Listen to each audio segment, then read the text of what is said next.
Bonjour à tous, guten Morgen, good morning, hello, it's Todi again, and today I'll be talking about why I shop from Topshops like Topshop and wear outfits from Outfit. Why am I mentioning Topshop? Like every week they put out clothing on sale. You like to be different, you like to stand out from the crowd.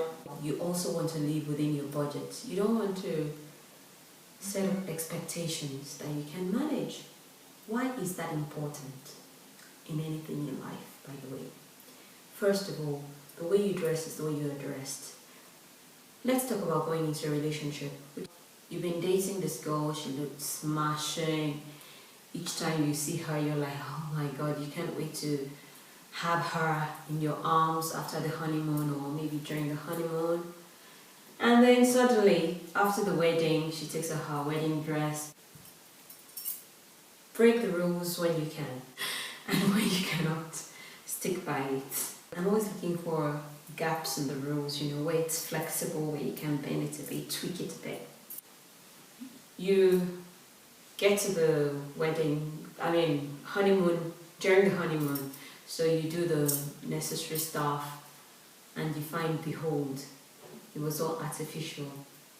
Even the, bosom was enhanced and the backside was enhanced. How do you feel? Now, why am I talking about that? Because most married couple, they come back to say stuff like, that's not the person I married. I'm shocked, especially in the first few months of getting married.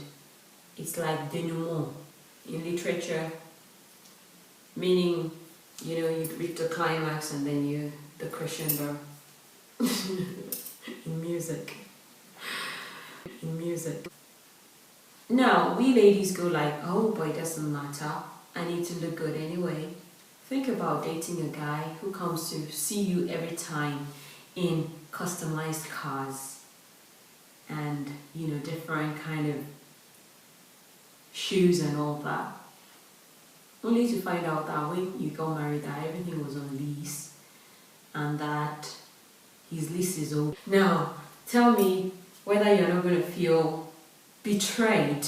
Like, oh, what did I get myself into? And that's what life is about. Managing expectation. Do you set people's hopes so high and then find out that you can't live up to the standards? Which is why I don't wear makeup. Because I want to have a goal. I want you to think I look smashing every time I appear. And the only person they're judging me by is me. How did I look yesterday? How am I looking today? So I'll do myself a favor by maybe not looking great yesterday and looking wonderful today. You go like, wow, you look smashing. That is expectation management. And that's what I'm about. Managing expectations in everything in life. I believe in managing things. I don't believe in living beyond what you can support. I'm a Christian. I believe in God. I believe in having faith. But I ask myself, why must I put my faith to the test unnecessarily when it is not God testing me or the devil testing me? I don't even need to ask anyone to test me already. In other areas, the devil is delighted to test my faith. So why must I put myself in an awkward position? Now, that being said, what I'm saying is, financially, I'm not going to do anything that's going to put my budget in a funny position where I'll now be looking to God for the next meal or be hoping God sends a raven to me. Even in the Old Testament, miracles did not happen every day. So, well, maybe living is a miracle, being clever is a miracle. I think I'm cool with those kind of miracles, of being normal, of being stable without yo-yo. You know what I mean? Which a predicament most women find ourselves in. And then we now start believing God for that miracle guy who's going to come and turn our lives around. Why don't you be the miracle in another man's life? I'm not against people who believe God's going to send them a Messiah who's going to be boxed up. But my question is, what happens to the other 80% who are looking up to God for a miracle? So my principle in life has always been, I'm going to be a miracle in someone else's life. I'm from an average home, and that's why I'm all out for the average. When it comes to relationships, I've never had to run after men. Not because I'm the prettiest girl. And there will still be prettier girls, younger girls, smarter girls.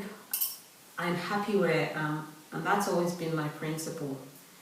Whatever I have, I want to be sure that it's the best I could have gotten. It doesn't have to be your best, it has to be my best, so that I don't look back on anything with regret. I remember being 16 and I'm happy about it. Now I'm in my 30s, I'm proud to be 30 and looking like this. I'm proud about every achievement. You don't have to be proud of me. Like if you talk to my mom, maybe I'm not her best kid so far.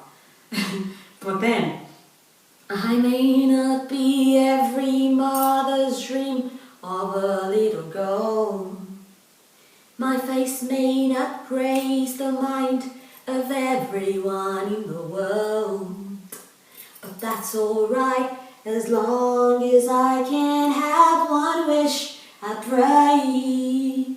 When people look inside my life, I want to hear them say, she's got her father's eyes, her father's eyes, eyes that find the good in things when good is not around, and eyes that find the source of help when help just can't be found, and eyes full of compassion, seeing everything, knowing what you're going through and feeling it the same, just like my father's eyes, my father's eyes, my father's eyes,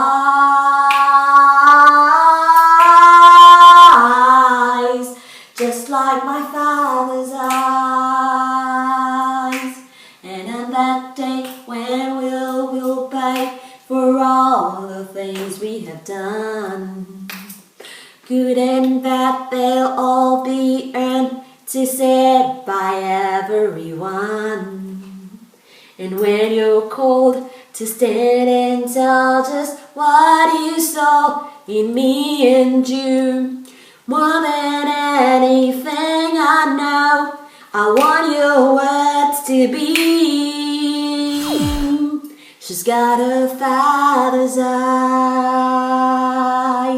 her father's eyes, you know, eyes that find the good in things when good is not around, and eyes that found their source of help when help could not be found, eyes full of compassion, saying everything, knowing what you're going through and feeling it the same, just like my father's eyes, my father's eyes, my father's eyes,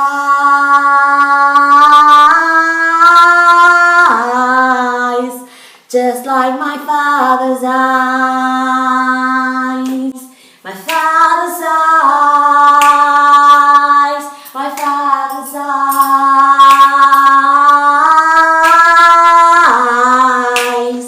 just like my father's eyes. My father's eyes, my father's eyes.